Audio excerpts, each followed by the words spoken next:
ಜನನಿ news ಚಾನೆಲ್ಗೆ like ಮಾಡಿ, subscribe ಮಾಡಿ, ಶೇರ್ ಮಾಡುವ ಮೂಲಕ ನಮ್ಮ ಚಾನೆಲ್ಗೆ ಸಹಕರಿಸಿ. ಹೆಚ್ಚಿನ ಮಾಹಿತಿಗಾಗಿ ಸಂಪರ್ಕಿಸಿ ಹರಿಚಿನ್. ಒಟ್ಟು ಏನು 1 to 5 ಮಾಡಿ ಇಷ್ಟು ದಿನದಲ್ಲಿ ನಮಗೆ ಮಾಡಿಕೊಡ್ಲೇಬೇಕು ಅನ್ನೋ ಒಂದು ಕಂಡೀಷನ್ ಹಾಕಿ 26ನೇ ತಾರೀಕಿಗೆ ಎರಡು ವಿಷಯಗಳನ್ನ ಇಟ್ಕೊಂಡು ನಾವೊಂದು ಬೃಹತ್ ಆದಂತ ಒಂದು ಅನಿರ್ದಿಷ್ಟಾವಧಿ ಧರಣಿನ ಜಿಲ್ಲಾಧಿಕಾರಿಗಳ ಕಚೇರಿ ಮುಂದೆ ಮಾಡ್ತಾ ಇರೋದ್ರಿಂದ ತಾವೆಲ್ಲರೂ ಸಹ ಅದರಲ್ಲಿ ಭಾಗವಹಿಸಬೇಕು. ಇನ್ನೂ ಸಹ ಪಿ ನಂಬರ್ ಇರುವಂತವ್ರನ್ನ ತಮ್ಮ ಜೊತೆ ಕರ್ಕೊಂಡ್ಬಂದು ನಿಮಗೆ ಒಪ್ಪಿಕೊಂಡು ಅಂದ್ರೆ ಏನು ಅಂತ ಅದ್ರ ಬಗ್ಗೆ ಇವತ್ತು ಯಾರು ಕಾನೂನು ಕೆಡಿಸ್ಕೊತಿಲ್ಲ. ಇಡೀ ಕರ್ನಾಟಕದಲ್ಲಿ ಎಲ್ಲ ಜೀವನ ಕಿತ್ಕೋತಾವ್ರೆ. ನಾನು ಒಂದು ಅಧ್ಯಕ್ಷರ ಕೇಳ್ಬೋದ ವಿಷಯ ಏನಪ್ಪ ಅಂದ್ರೆ ಆ ಒಪ್ಪಿಕೊಂಡು ಅಂದ್ರೆ ಏನು, ಆ ದೆವ್ವ ಎಲ್ಲಿ ಯಾಕೆ ಹಾಕ್ತಾ ಇರೋದು, ಆ ದೆವ್ವಕ್ಕೆ ಯಾರು ಬಟ್ಟೆ ಕೊಡ್ತಾ ಇರೋದು, ಯಾಕೆ ಕೂಡ ಹಾಕ್ತಾ ಇರೋದು, ಅದ್ರ ಬಗ್ಗೆ ಸ್ವಲ್ಪ ನಾವು ಡೀಟೇಲ್ಸ್ ಆಗಿ ನಮ್ಮ ರೈತರಿಗೆಲ್ಲ ತಿಳಿಸ್ಬೇಕು ಅಂತ ಹೇಳ್ಬಿಟ್ಟು ನಮ್ಮ ರಾಜ್ಯ ಅಧ್ಯಕ್ಷರಾದಂತ ಅಂಬರೀಶ್ ಬಾಬು ನಾವು ಕೇಳ್ಬೋದೆ. ನಾವೇ ಕೋಲಾರ ಜಿಲ್ಲೆಯಲ್ಲಿ ಮೊದಲ ಬಾರಿಗೆ ಬಲವಾಗಿ ಕೈ ಎತ್ಕೊಳ್ತಾ ಇದೀವಿ. ಹೋರಾಟ ಅಂದ್ರೆ ಬೆಳಗ್ಗೆ ಹೋಗಿ DC ಜಿಲ್ಲಾಧಿಕಾರಿಗಳು ಬರೋ ತನಕ ಅರ್ಜಿ ಕೊಟ್ಟು ವಾಪಸ್ ಬರೋದಂತಲ್ಲ,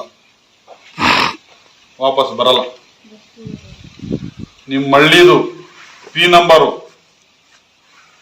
ಪೋಡಿ ಮಾಡಿ ಇಷ್ಟು ದಿನ ಕೊಡ್ತೀವಿ ಅಂತ ಆದೇಶ ಮಾಡೋ ತನಕ ಅದಕ್ಕೊಂದು ನೋಡಲ್ ಆಫೀಸರ್ ನೇಮಿಸೋ ತನಕ ಬಂದೋಬಸ್ತು ಮಾಡ್ತಾರೆ. ಸಪರೇಟ್ ಫೈಲ್ ರೆಡಿ ಮಾಡ್ಕೊಂಡಿದ್ದಾರೆ. ಎಂಟ್ರಿ ಇದೆಯಾ, ಕೇಸ್ ಹಾಕೊಂಡಿದ್ದಾರೆ. ಸ್ಮಶಾನ ಜಾಗ ಒತ್ತುವರಿ ಮಾಡ್ಕೊಂಡು ಕೋರ್ಟ್ಗೆ ಹೋಗಿದ್ದಾರೆ ಅಂದ್ರೆ ಇದೇ ನಾನು ನೋಡ್ತಾ ಇರೋ ಸರ್. ಇನ್ನೂ ಕಾರಣ ಸರ್ OS ನಂಬರ್ ಅವ್ರು ಹಾಕೊಂಡಿದ್ರೆ ಕೋರ್ಟ್ ಅಲ್ಲಿ ಅವ್ರಿಗಾದ ಅವ್ರು ಎತ್ಕೊಳ್ಳಿ, ಇವಾಗ ದಾಖಲೆ ಪ್ರಕಾರ ಮಾಡಿ ಅಷ್ಟೇ ಸರ್. ನಾವು ಕೇಳ್ತಾ ಇದೀವಿ, ಈ ನೆಪ ಹೇಳ್ತಾ ಇದ್ದಾರೆ. ಲಾಯರ್ ಕೂಡ ಹೇಳಿದ್ರು ಇದು ಅವ್ರಿಗೂ ಇದಕ್ಕೂ ಸಂಬಂಧ ಇಲ್ಲ, ಅವ್ರ ಕೆಲಸ ಅವ್ರು ಮಾಡ್ಬೋದು ರೆವಿನ್ಯೂ ಡಿಪಾರ್ಟ್ಮೆಂಟ್ ಅವರು ಅಂತ ಹೇಳಿದ್ರು. ಅದು ಅವತ್ತಿಂದ ಈ ಲಾಯರ್ಗೂ ಪೊಲೀಸ್ ಸ್ಟೇಷನ್ಗೂ ಈ ಅಧಿಕಾರಿಗಳಿಗೆ ಅದೊಂದು ಕಮಿಟ್ಮೆಂಟ್. ಏನು ಕೈಲಾದ ಟೈಮಲ್ಲಿ ಒಂದು OS ನಂಬರ್ ತಂದ್ಬಿಡೋದು. ಆ OS ನಂಬರ್ ಇದೆ, ಇದನ್ನೇನು ಮಾಡೋಕ್ಕಾಗಲ್ಲ. ಏನಿವತ್ತು ನಾವಿಲ್ಲಿ ಒಂದು ಪ್ರಮುಖವಾದಂತಹ ವಿಷಯನ ನಿಮ್ಮ ಮುಂದೆ ಮಾತಾಡಕ್ಕೆ ಬಂದಿದ್ದೀವಿ. 91ರಲ್ಲಿ ಫಾರಂ ನಂಬರ್ 50 ಹಾಕಿದ್ರು, 99ರಲ್ಲಿ ಫಾರಂ ನಂಬರ್ 53 ಹಾಕಿದ್ರು, 2018ರಲ್ಲಿ 57 ಫಾರಂ ನಂಬರ್ ಹಾಕಿದ್ವಿ. ಏನಂತಂದ್ರೆ ನಾವು ಗೋಮಾಳ ಜಮೀನುಗಳಲ್ಲಿ ಸ್ವಾಧೀನ ಇದ್ದೀವಿ. ಗೋಮಾಳ ಜಮೀನಲ್ಲಿ ಸ್ವಾಧೀನ ಇರೋದನ್ನ ನಮಗೆ ಮಂಜೂರಿ ಮಾಡಿಕೊಡ್ಬೇಕು, ನಾವು ಬಗರುಕಂ ಸಾಗುವಳಿ ಮಾಡ್ತಾ ಇದೀವಿ, ಮಂಜೂರಿ ಮಾಡಿಕೊಡ್ಬೇಕು ಅಂತ ಹೇಳಿ ನಾವು ಅರ್ಜಿಗಳು ಹಾಕಿದ್ವಿ. ಆದ್ರೆ ಇದುವರೆಗೂ ಏನು 50 ಪೆಂಡಿಂಗ್ ಇದೆ, 53 ಪೆಂಡಿಂಗ್ ಇದೆ, ಈಗ 57 ಹಾಕ್ಸ್ಕೊಂಡಿದ್ದಾರೆ, ಅವು ಸಹ ಪೆಂಡಿಂಗ್ ಇದೆ. ಇವು ಒಬ್ಬ ರೈತ 3 ಅರ್ಜಿನೂ ಹಾಕಿದ್ದಾನೆ ಒಂದೇ ಜಮೀನಿಗೆ. ಇವು 50 ಹಾಕಿದಾನೆ, 53 ಹಾಕಿದಾನೆ, 57 ಹಾಕಿದಾನೆ, ಅವಂದು ಆಗಿಲ್ಲ. ಆದ್ರೆ ಕೆಲವ್ರದ್ದು ಹಾಕದೇ ಇರೋದು ಕೂಡ ಸೇರಿಸಿ ಮಂಜೂರಿಗೆ ಮಾಡಿರೋದಂತೂ ನಾವು ಕೇಳಿದ್ವಿ. ಇದು ಬಹಳ ಒಂದು ದೊಡ್ಡ ಒಂದು ದಂಧೆನೂ ನಡೀತದೆ, ಜೊತೆಗೆ ಅದ್ರ ಜೊತೆಗೆ ಒಂದು ಪ್ರಾಮಾಣಿಕತೆಯಿಂದನೂ ನಡೀತಾ ಇಲ್ಲ. ಅದರಿಂದ ಏನು ಸಾಮಾನ್ಯ ರೈತರು ಆ ಗ್ರಾಮದ ಗೋಮಾಳ ಜಮೀನುಗಳನ್ನ ಉಳುಮೆ ಮಾಡಿಕೊಂಡು ಅದರಲ್ಲಿ ಬೆಳೆ ಬೆಳೆದು ಅವರ ಬದುಕು ಕಟ್ಕೊಂಡಿರ್ತಾರೆ. ಅಂತದನ್ನ ಇದುವರೆಗೂ ಸಹ ಸರ್ಕಾರಗಳು ಮಂಜೂರಿ ಮಾಡದೆ ಅದನ್ನು ಮೀನಾವೇಶ ಎಣಿಸ್ತಾ ಇರುವಂತದನ್ನ ಕೂಡಲೇ ಮಾಡಬೇಕು ಅಂತ ಹೇಳಿ ಏನು ಇದೇ ತಿಂಗಳು 26ನೇ ತಾರೀಕು ಜಿಲ್ಲಾಧಿಕಾರಿಗಳ ಕಚೇರಿ ಮುಂದೆ ಒಂದು ಬೃಹತ್ ಆದಂತ ಒಂದು ಪ್ರತಿಭಟನೆನ ಅನಿರ್ದಿಷ್ಟ ಅವಧಿ ಮಾಡಬೇಕು ಅಂತ ಹೇಳಿ ನಾವು ಒಂದು ತೀರ್ಮಾನ ತಗೊಂಡಿದ್ದೀವಿ. ಅದ್ರ ಜೊತೆಗೆ ಏನು ಇವತ್ತು ಪಿ ನಂಬರ್ ಅಂತಿತ್ತು, 1 2 3 P1 2 3 ಅಂತಿತ್ತು. ಅದನ್ನೆಲ್ಲ ಒಂದೇ ನಂಬರ್ಗೆ ಒಟ್ಟುಗೂಡಿಸ್ಬಿಟ್ಟು ಏನ್ ಸರ್ಕಾರ ಆದೇಶ ಇದೆ, ಏನಿವತ್ತು ಮಂಜೂರಿ ಆಗಿರುವಂತ ಜಮೀನುಗಳು ಕೂಡಲೇ ಅವ್ರಿಗೆ ಅಳತೆ ಮಾಡಿ ಪೋಡಿ ಮಾಡಿ ಹೊಸ ನಂಬರ್ಗಳನ್ನ ಕೊಡ್ಬೇಕು ಅಂತೇಳಿ ಸರ್ಕಾರದ ಆದೇಶ ಇದ್ರೂ ಸಹ ನಮ್ಮ ಅಧಿಕಾರಿಗಳು ಅದನ್ನ ಒಂದು ದಂಧೆ ಆಗಿ ಬಳಸ್ಕೊಂತ ಇದ್ದಾರೆ. ಹೇಗೆ ಅಂತಂದ್ರೆ ಇವತ್ತು ಪಿ ನಂಬರ್ನ ನಮ್ಮ ಕೈಯಲ್ಲಿ ತೆಗ್ಸಕ್ಕಾಗಲ್ಲ, ನಮ್ದು ಏನೋ ಒಂದು ಸಮಸ್ಯೆ ಬರುತ್ತೆ, ಅದನ್ನ ಮಾರಾಟ ಮಾಡಿದಂತ ಸಮಯದಲ್ಲಿ ಆ ಪಿ ನಂಬರ್ ತೆಗ್ಸೋದಕ್ಕೆ ಲಕ್ಷಾಂತರ ರೂಪಾಯಿ ಡಿಮ್ಯಾಂಡ್ ಇಟ್ಟು ಅದನ್ನ ತಗೊಳ್ತಿರೋಂಥದ್ದನ್ನ ನಾವು ನೋಡ್ತಾನೂ ಇದೀವಿ, ಕೇಳ್ತಾನೂ ಇದೀವಿ. ಇಂತಹ ಪರಿಸ್ಥಿತಿಯಲ್ಲಿ ಇದೊಂದು ಆಂದೋಲನವಾಗಿ ಅದಾಲತ್ಗಳ ಮೂಲಕ ಒಂದು ಯುದ್ಧೋಪಾದಿಯಾಗಿ ಏನೋ ಯುದ್ಧ ಪ್ರಾರಂಭ ಆದ್ರೆ ಹೇಗೆ ಎಲ್ಲಾನು ಶಸ್ತ್ರಾಸ್ತ್ರಗಳನ್ನೆಲ್ಲ ಹೆಂಗೆ ಕ್ರೋಢೀಕರಿಸ್ಕೊಂಡು ಕೆಲಸ ಮಾಡ್ತಾರೋ ಆ ರೀತಿಯಾಗಿ ಅಧಿಕಾರಿಗಳು ಜಿಲ್ಲೆಯಲ್ಲಿರುವಂಥ ಪಿ ನಂಬರ್ಗಳನ್ನ ಒಟ್ಟು ಏನು 1 to 5 ಮಾಡಿ ಇಷ್ಟು ದಿನದಲ್ಲಿ ನಮಗೆ ಮಾಡಿಕೊಡ್ಲೇಬೇಕು ಅನ್ನೋ ಒಂದು ಕಂಡೀಷನ್ ಹಾಕಿ 26ನೇ ತಾರೀಕಿಗೆ 2 ವಿಷಯಗಳನ್ನ ಇಟ್ಕೊಂಡು ನಾವೊಂದು ಬೃಹತ್ ಆದಂತ ಒಂದು ಅನಿರ್ದಿಷ್ಟಾವಧಿ ಧರಣಿನ ಜಿಲ್ಲಾಧಿಕಾರಿಗಳ ಕಚೇರಿ ಮುಂದೆ ಮಾಡ್ತಾ ಇರೋದ್ರಿಂದ ತಾವೆಲ್ಲರೂ ಸಹ ಅದರಲ್ಲಿ ಭಾಗವಹಿಸಬೇಕು. ಇನ್ನೂ ಸಹ ಪಿ ನಂಬರ್ಗಳಿರುವಂತವ್ರನ್ನ ತಮ್ಮ ಜೊತೆ ಕರ್ಕೊಂಡ್ಬಂದು ಆ ಹೋರಾಟದಲ್ಲಿ ಭಾಗವಹಿಸುವ ರೀತಿಯಲ್ಲಿ ಕೆಲಸ ಮಾಡಬೇಕು. ಜೊತೆಗೆ ಅರ್ಜಿಗಳು ಹಾಕಿರುವಂತವ್ರನ್ನೆಲ್ಲರನ್ನೂ ಕರೆಸ್ಕೊಂಡ್ ಬರಬೇಕು ಅಂತ ಈ ಸಮಯದಲ್ಲಿ ಹೇಳ್ತಾ ಇದ್ದೀವಿ. ಜೊತೆಗೆ ಏನು ಇವತ್ತು ಅದು ಆರಂಭ ಆಯಿತು. ಹಾಗಾಗಿ ಹಳ್ಳಿಗಳಲ್ಲಿ ಸಾವಿರಾರು ಸಮಸ್ಯೆಗಳಿದ್ದಾವೆ. ನಾವು ತಾಲೂಕು ಆಫೀಸ್ ಹತ್ರ ಹೋದಾಗ, ಜಿಲ್ಲಾಧಿಕಾರಿ ಮುಂದೆ ಹೋದಾಗ ಎಲ್ಲಾ ಸಮಸ್ಯೆಗಳು ಒಟ್ಟಿಗೆ ಸೇರಿಸ್ಕೊಂಡ್ರೆ ಯಾವ ಪರಿಹಾರ ಆಗಲ್ಲ. ಅವ್ರು ನಮ್ಮ ಕಿವಿಯಾಗ ಹೋಗಿ ಕಳಿಸ್ಬಿಡ್ತಾರ. ಅದು ಏನ್ ನಿಯತ್ತಾಗಿ ಬಿಡ್ತಾವ, ಹೌದು ಕಷ್ಟ ಆದ್ರೆ ಮುಖ್ಯ ಆಗಕ್ಕ, ಹೌದು ಹೌದು ಹೌದು ಹೌದು ಅಂತ ನಾವು ಅದಕ್ಕೆ ಉಬ್ಬಿಟ್ಟು ಬಂದ್ಬಿಡ್ತೀವಿ ನಾವು. ಹಂಗಾಗಿ ನಾವು ಹೊಸದಾಗಿ ಒಂದು ತೀರ್ಮಾನ ಮಾಡಿದ್ದೀವಿ. ಇನ್ಮೇಲೆ ತಹಶೀಲ್ದಾರ್ ಹತ್ರ ಹೋಗೋದಾದ್ರೆ, ಜಿಲ್ಲಾಧಿಕಾರಿಗಳ ಹತ್ರ ಹೋಗೋದಾದ್ರೆ ಎರಡೆರಡೇ ಸಮಸ್ಯೆಗಳು ತಗೊಂಡೋಗೋದು. 2 ಸಮಸ್ಯೆಗಳು. ನಮ್ಮ ಸಮಸ್ಯೆಗಳು 10-11 ಇವೆ. ಬಟ್ 10-11 ಇದ್ರೆ ತಗೊಂಡೋದು ಒಂದೇ ಸರಿ ಬಾರಿ ಹೋಗಲ್ಲ. 2 ತಗೊಂಡೋಗ್ಬೇಕು ಅಧಿಕಾರಿಗಳ ಹತ್ರ. ಈ 2 ಇದಾವೆ. ಮೊದಲು ಇವಕ್ಕೆ ಪರಿಹಾರ ಹುಡುಕಿ, ಆಮೇಲೆ ಮಿಕ್ಕಿದ್ ನೋಡೋಣ. ಇವೆರಡಕ್ಕೆ ಪರಿಹಾರ ಹುಡ್ಕೋ ತನಕ ನಾವು ಹಿಂದೆ ಹೋಗಲ್ಲ. ನಾವು ಹಿಂದೆ ಹೋಗೋ ಮಕ್ಕಳೇ ನಾವು. ಆ 2 ಸಮಸ್ಯೆ ಎತ್ಕೊಂಡು ನಾವು ಹಳ್ಳಿಯಿಂದ ಬಂದೀವಿ. ಒಂದಿನ ಕೂಲಿ ಮಾಡಿದ್ರೆ 500 ರೂಪಾಯಿ ಬರ್ತದೆ, ಒಂದಿನ ವ್ಯವಸಾಯ ಮಾಡಿದ್ರೆ 1000 ರೂಪಾಯಿ ಬರ್ತದೆ. ನನ್ನ ಒಂದು 3 ತಿಂಗಳು ವ್ಯವಸಾಯ ಮಾಡಿದ್ರೆ ನನಗೆ ಇಷ್ಟು ಲಕ್ಷ ಲಾಭ ಬರ್ತದೆ. ಅದನ್ನೆಲ್ಲ ಬಿಟ್ಟು ನಿಮ್ಮ ಹತ್ರ ಬರ್ತಾ ಇದ್ದೀನಿ. ನನಗೆ 2 ಸಮಸ್ಯೆ ಪರಿಹಾರ ಮಾಡಿಕೊಡಿ ಅನ್ನೋ ಒಂದು ಕಾರಣಕ್ಕೆ ಮೊದಲನೇದಾಗಿ ನಮಗೆ ಭೀಕರವಾಗಿ ಕಾಯ್ತಾ ಇರೋದು ಈ ಪಿ ನಂಬರ್. ಈ ಜಿಲ್ಲೆಯಲ್ಲಿ ನಮ್ಮನ್ನು ಕಾಡ್ತಾ ಇರೋದು ಪಿ ನಂಬರ್. ಆ ಪಿ ನಂಬರ್ ಇಂದ ನಾವು ಸಂಸಾರ ಏನ್ ಮಾಡ್ಕೊಳಕ್ ಆಗ್ತಾರ? ಜಮೀನಿಂದ ವ್ಯವಸಾಯ ಮಾಡ್ತಾ ಇದ್ವಿ, ತಿಂತಾ ಇದ್ವಿ.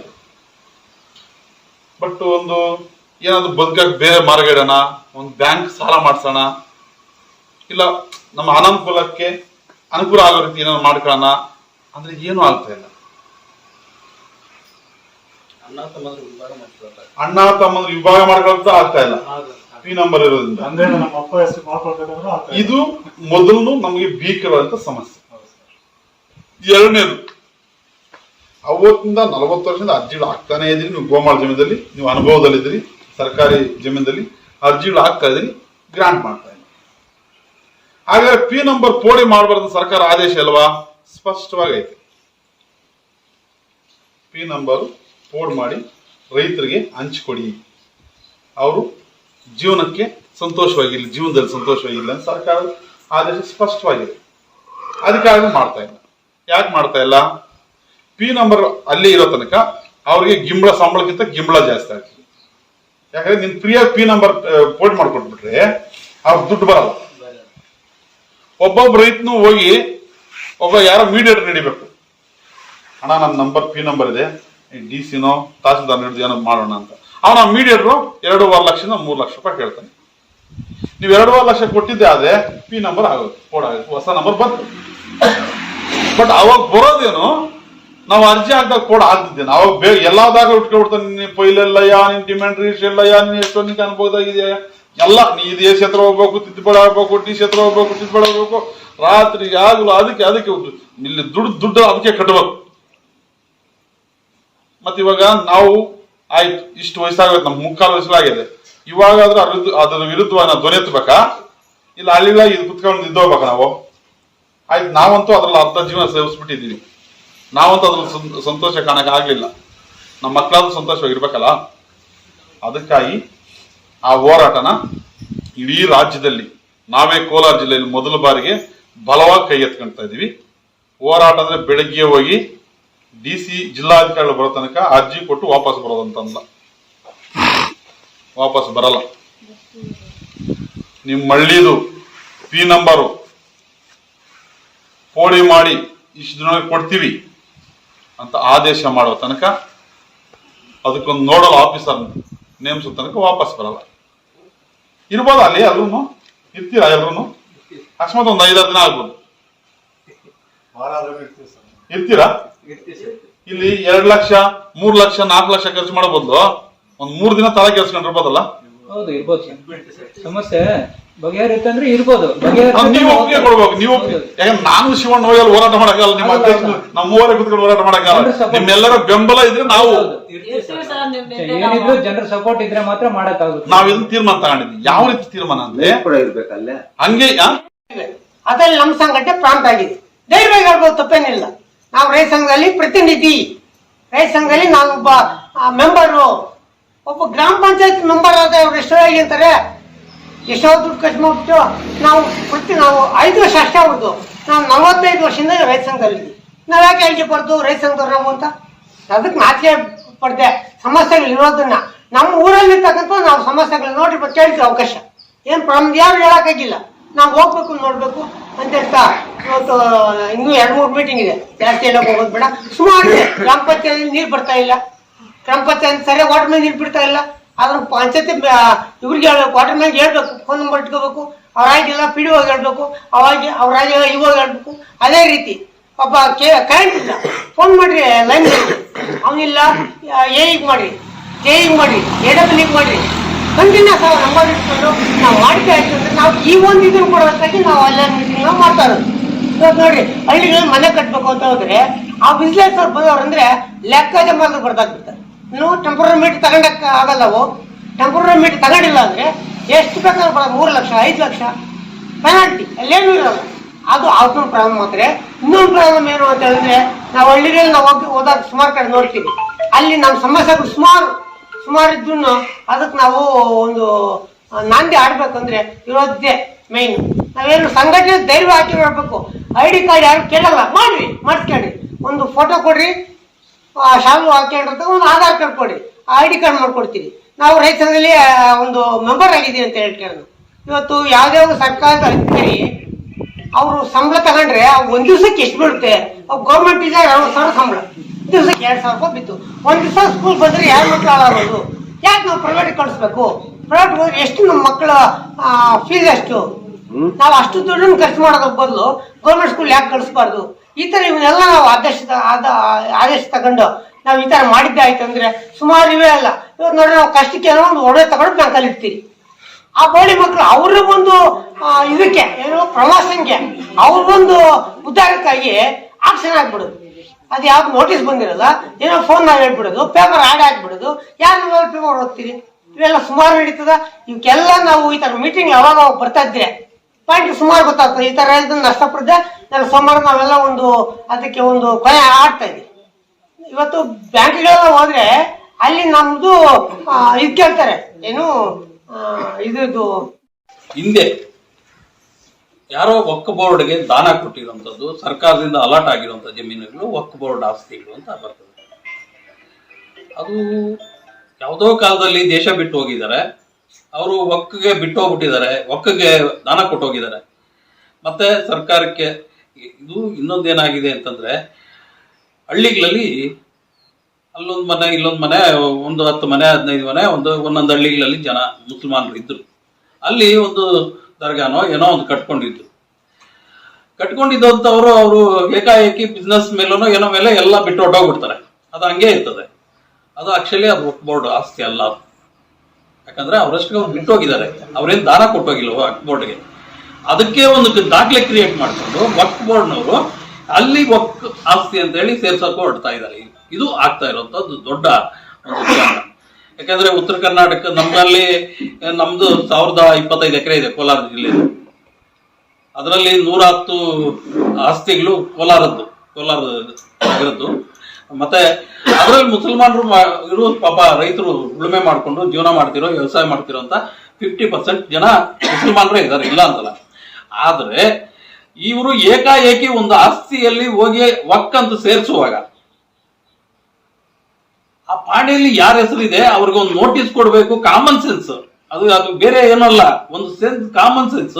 ಆ ರೈತನಿಗೆ ನೋಟಿಸ್ ಕೊಟ್ಟು, ನೋಡಪ್ಪ ಇದು ವಕ್ ಅನ್ನೋರು ಈ ತರ ಕ್ಲೈಮ್ ಮಾಡ್ತಾ ಇದಾರೆ, ನಿನ್ನ ಹತ್ರ ಏನ್ ದಾಖಲೆಗಳಿದೆ ಎತ್ಕೊಂಬ, ಇವೆರಡು ಟ್ಯಾಲಿ ಮಾಡಿ ಯಾರ್ದು ಆಸ್ತಿ ಅಂತ ಹೇಳಿ ನಾವು ತೀರ್ಮಾನ ಮಾಡ್ತೀವಿ ಅಂತ ಹೇಳಿ ತಹಸೀಲ್ದಾರ್ ಆಗಿರ್ಬೋದು, ಜಿಲ್ಲಾಧಿಕಾರಿಗಳಾಗಿರ್ಬೋದು ನಮಗೆ ನೋಟಿಸ್ ಕೊಡ್ಬೇಕಾಗಿತ್ತು. ಆ ಥರ ಮಾಡಲಿಲ್ಲ ಇವರು. ವಕ್ ಅಂತ ಒಂದು ಲಿಸ್ಟ್ ಕೊಟ್ಟರು, ಎಲ್ಲ ಪಾಣಿಗಳಲ್ಲೂ 11 ಕಾಲಮಲ್ಲಿ ವಕ್ ಆಸ್ತಿ ಅಂತೇಳಿ ಕುಳ್ಳಿಸ್ಬೋದು.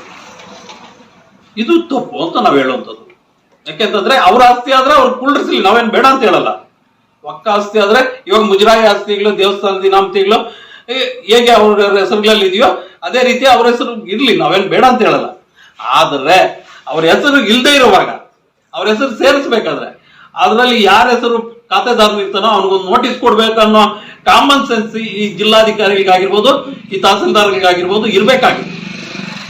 ಅದೇ ನೀನೇನಾದ್ರೂ ಒಂದು ತಿದ್ದುಪಡಿ ಅಂತಂದ್ರೆ ಪಾಣಿಯಲ್ಲಿ ಎಲ್ಲರ ಹೆಸರುಗಳಿದೆ ಎಲ್ರಿಗೂ ನೋಟಿಸ್ ಕೊಟ್ಬಿಟ್ಟು ತಿದ್ದುಪಡಿ ಮಾಡ್ತಾರಲ್ವಾ, ಅದೇ ರೀತಿನೇ ಇದನ್ನು ಮಾಡಬೇಕಾಗಿತ್ತು.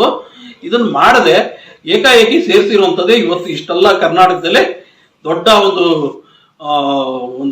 ಆಕ್ಚುಲಿ ಹೇಳ್ಬೇಕಂತಂದ್ರೆ ಒಂದು ಚಳವಳಿ ತರ ನಡೀತಾ ಇದೆ. ಆಕ್ಚುಲಿ ಚಳವಳಿ ತರ ನಡಿಬೇಕಾಗಿರ್ಲಿಲ್ಲ. ಇವತ್ತು ಅವ್ರಿಗೆ 1,80,000 ಎಕರೆ ಭೂಮಿ ಇದೆ ಅಂತ ಹೇಳ್ತಾರೆ ವಕ್ ಆಸ್ತಿ. ಅದರಲ್ಲಿ ಉಳುಮವನೆ ಭೂಮಿ ಅನ್ನೋದ್ರಲ್ಲಿ ಒಟ್ಟೋಗಿದೆ. ತುಂಬಾ ಜನ ಉಳುಮವನೆ ಭೂಮಿಯಲ್ಲಿ ಮಾಡಿಸ್ಕೊಂಡ್ಬಿಟ್ಟಿದ್ದಾನೆ, ಅವನ ಹೆಸರಲ್ಲಿ ಖಾತೆ ಇದೆ. ಆದ್ರೂ ಅದರಲ್ಲೂ ಸೇರಿಸ್ತಾ ಇದ್ರು ವಕ್ ಅಂತ. ಮೊದಲೇ ಅವನಿಗೆ 10 ವರ್ಷ ಆದ್ಮೇಲೆ 10 ವರ್ಷ ಅದನ್ನ ತಿಕ್ಸೋದಕ್ಕೆ 10 ವರ್ಷ ಓಡಾಡ್ಬೇಕಾಗ್ತದೆ. ಮೊದಲೇ ನೋಟಿಸ್ ಕೊಟ್ರೆ ನಾನು ದಾಖಲೆಯಲ್ಲಿ ನೋಡಪ್ಪ ಇದನ್ನ ನೋಡ್ಬಿಟ್ಟು ಅದೋ ಇದೋ ನೋಡ್ಬಿಟ್ಟು ನೀನ್ ಮಾಡಪ್ಪ ಅಂದ್ರೆ ಮುಗ್ದೋಗ್ತದೆ. ಅಂತದ್ದು ಈ ಕೋಲಾರಲ್ಲಿ ಇವಾಗ ಒಗರಿ ಅಂತ ಗ್ರಾಮ ಇದೆ, ಅಲ್ಲಿ 5 ಜನಕ್ಕೆ ಆಗಿದೆ. 5 ಜನದ್ದು ಅದ್ರಲ್ಲಿ ಬಂದಿದೆ ಆಯಾ ಸರ್ವೆ ನಂಬರ್ ಅಲ್ಲಿ. 5 ಜನಕ್ಕೂ ಮರುಮಂಜೂರಿ ಆಗಿದೆ. ಏನು ಉಳುಮವನೆ ಭೂಮಿ ಇದರಲ್ಲಿ ಅವ್ರ ಹೆಸರಲ್ಲಿ ಒಕ್ಕನ್ ಸೇರಿಸ್ಬಿಟ್ಟಿದ್ದಾರೆ. ಅವನ ಪರಿಸ್ಥಿತಿ ಅಲ್ಲ, ರೈತನ ಪರಿಸ್ಥಿತಿ ಇದು. ಸಚಿವ ಅವನ ಯಾರೋ ಒಬ್ಬನು ಜಮೀರ್ ಅಹಮದ್ ಅಂತಿದ್ದಾನೆ, ಅವನು ಮುಚ್ಚಿನೋ, ಅವನು ತಿಳುವಳಿಕೆ ಇದೆಯೋ, ಅವನಿಗೆ ತಿಳುವಳಿಕೆ ಇಲ್ವೋ, ಕಾನೂನು ತಿಳುವಳಿಕೆ ಇದೆಯೋ, ತಿಳುವಳಿಕೆ ಇಲ್ವೋ ಏನೋ ಗೊತ್ತಿಲ್ಲ. ವಕ್ ಆಸ್ತಿ ಅಂತಂದ್ರೆ ದೇವರ ಆಸ್ತಿ, ಅಲ್ಲಾನ ಆಸ್ತಿ, ಅದನ್ನು ಮುಗಿದವ್ರ ಸಹಿತ ಅವನು ಹೋಗ್ತಾನೆ. ಯಾವ ಕಾಲದಲ್ಲಿದ್ದಾನೆ? ಅದಕ್ಕೆ ನಾವ್ ಹೇಳೋದು ಅಂತಂದ್ರೆ ನೀವೇನಾದ್ರು ಸೇರಿಸ್ಬೇಕಾದ್ರೆ ಮೊದಲು ರೈತರಿಗೆ ನೋಟಿಸ್ ಕೊಟ್ಟು, ನೋಡಪ್ಪ ನಿನ್ನ ಹತ್ರ ಇರೋ ದಾಖಲೆಗಳು ಎತ್ಕೊಂಬ, ಅದನ್ನೆಲ್ಲ ಪರಿಶೀಲನೆ ಮಾಡಿ ಈ ಥರ ಅವ್ರು ಅರ್ಜಿ ಕೊಟ್ಟಿದ್ದಾರೆ ಅಂತೇಳಿ ತೋರಿಸ್ಬೇಕು. ಇದು ಮಾಡಬೇಕಾಗಿರುವಂಥದ್ದು. ಇದು ಆಕ್ಚುಲಿ ಅವರು ಏನು ಇವತ್ತು ಕ್ಲೈಮ್ ಮಾಡ್ತಿದಾರೋ 70% ಪ್ರಾಪರ್ಟಿಗಳು ವಕ್ ಆಸ್ತಿಗಳಾಗಿ ಉಳಿಯಲ್ಲ, ಎಲ್ಲ ರೈತರಿಗೆ ಮರುಮಂಜೂರಿಗಳು ಆಗ್ಬಿಟ್ಟಿದೆ. ಅದರಿಂದ ಉಳಿಯಲ್ಲ. ಅದರಿಂದ ಅವ್ರು ಮಾಡಿರೋ ತಪ್ಪು. ಈಗ ಏನಿತ್ತು ಇದು ದೊಡ್ಡ ಮಟ್ಟಕ್ಕ ಒಂದು ರೀತಿಯಲ್ಲಿ ನ್ಯೂಸೆನ್ಸ್ ಕ್ರಿಯೇಟ್ ಮಾಡಿರೋಂಥದ್ದು. ಇನ್ನೇನು ಒಳ್ಳೇದು